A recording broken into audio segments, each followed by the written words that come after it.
gente começa já olhando para a reação na Câmara dos Deputados. O que dizem os líderes partidários depois das últimas decisões do ministro Flávio Dino? Hoje eu conversei com alguns que me dizem que as decisões mirando exatamente emendas parlamentares tendem, segundo o sentimento desses políticos, a apertar o cerco sobre parlamentares de direita. Na última semana, nós contamos aqui no Bastidores CNN, Flávio Dino decidiu abrir investigação para apurar as irregularidades na destinação dessas chamadas emendas de comissão. A apuração é sobre a suposta atuação de pessoas sem mandato parlamentar. Aí a gente cita duas delas, que são centro nas investigações: o presidente do PL, Valdemar Costa Neto, o ex-deputado, ex-presidente da Câmara, Eduardo Cunha, no envio das emendas ao orçamento. No âmbito dessa apuração, o ministro autoriza medidas cautelares, dentre elas o bloqueio de bens do presidente do PL e do ex-deputado Eduardo Cunha. As investigações ainda estão em andamento, os dois negam ter cometido irregularidades. Depois da divulgação dessas decisões, o presidente da Câmara, Hugo Motta, informou que a Câmara vai cumprir integralmente as determinações do Supremo e vai colaborar com o envio de informações que foram requisitadas por Flávio Dino, ressaltando Hugo Motta que há um compromisso institucional da Casa com a transparência e a legalidade dos procedimentos administrativos. Ele classifica, no entanto, a decisão de Dino como uma indevida intervenção judicial. Para deputados do entorno de Hugo Motta, a Câmara não tem outra alternativa a não ser responder institucionalmente à decisão.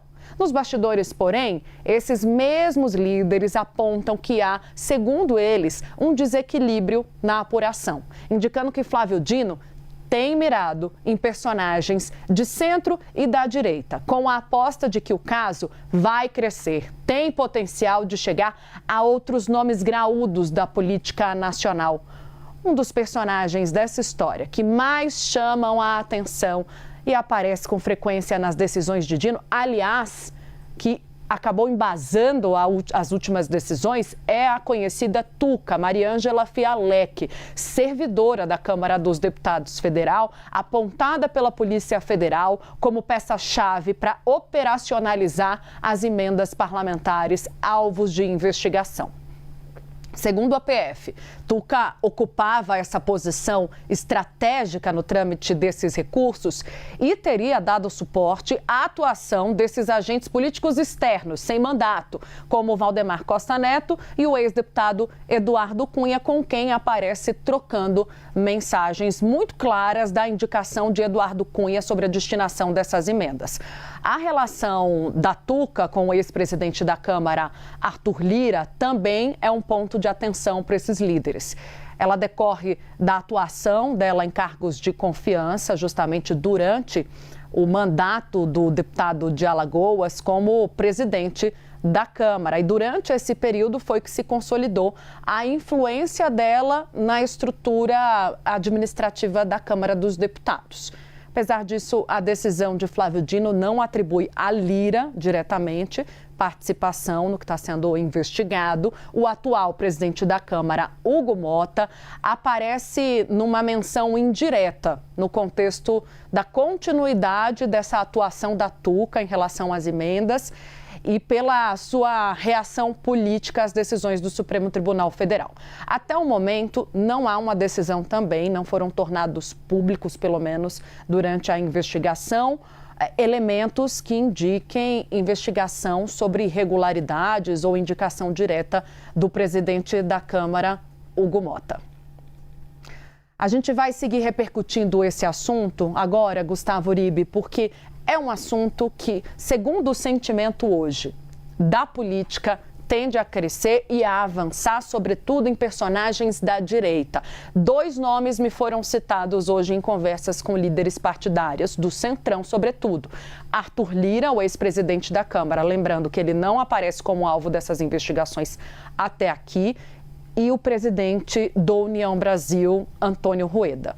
Isso porque já tem Valdemar Costa Neto, foi o primeiro nome, Eduardo Cunha, que é outra liderança, embora não tenha mandato, mas com bastante influência na política nacional e até onde a gente sabe é candidato, em Minas Gerais.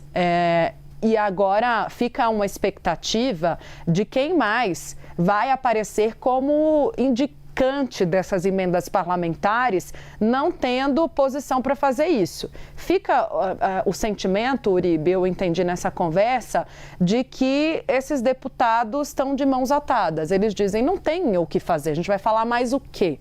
Né? Cada um que aparecer, que se defenda, como aconteceu com Valdemar Costa Neto e com o Eduardo Cunha, mas hoje a política entende que o Supremo Tribunal Federal tenta criminalizar a utilização das emendas. O Flávio Dino diz que não, né? Muito claro ali nas decisões, ele diz simplesmente a Câmara não está seguindo o convenado. Decisões que ele mesmo proferiu em 2024 a respeito das emendas de comissão. Não é uma briga de agora, né? Mas agora subiu alguns degraus quando coloca ali no radar essas duas figuras proeminentes do Bloco do Centrão.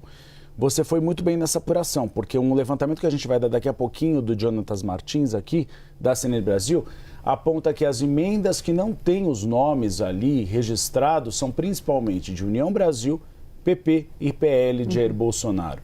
Então esse deve ser o alvo dessa apuração do Flávio Dino para a moralização desse processo.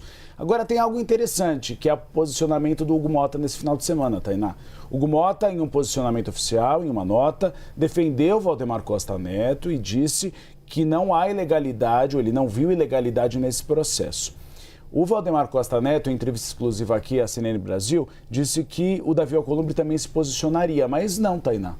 O que eu acabei de apurar é que o Davi Alcolumbre não vai soltar nota. E aí sempre rola esse ciúme, né, Uribe? Esse incômodo, desculpa, acho que eu usei a palavra errada. O incômodo de... E o Senado? Né? Porque na época em que saiu essa decisão do Dino de 2024, o Arthur Lira falou. E o Senado? Ninguém vai perguntar dos líderes lá que assinaram a destinação das emendas de comissão? Pacheco, era o Pacheco na época. Era. E agora, de novo, o Davi Alcolumbre não pretende colocar a colher nessa briga. Então, o que a gente tem nesse momento é a Câmara dos Deputados sozinha. E vai continuar sozinha, pelo menos no curto prazo. Vamos ver se o Senado Federal é chamado para esse baile. Mas, isso é informação. É informação. Por enquanto, a investigação não chega ao Senado Federal. Até quando? Porque tem o PP envolvido. E o PP é de Ciro Nogueira.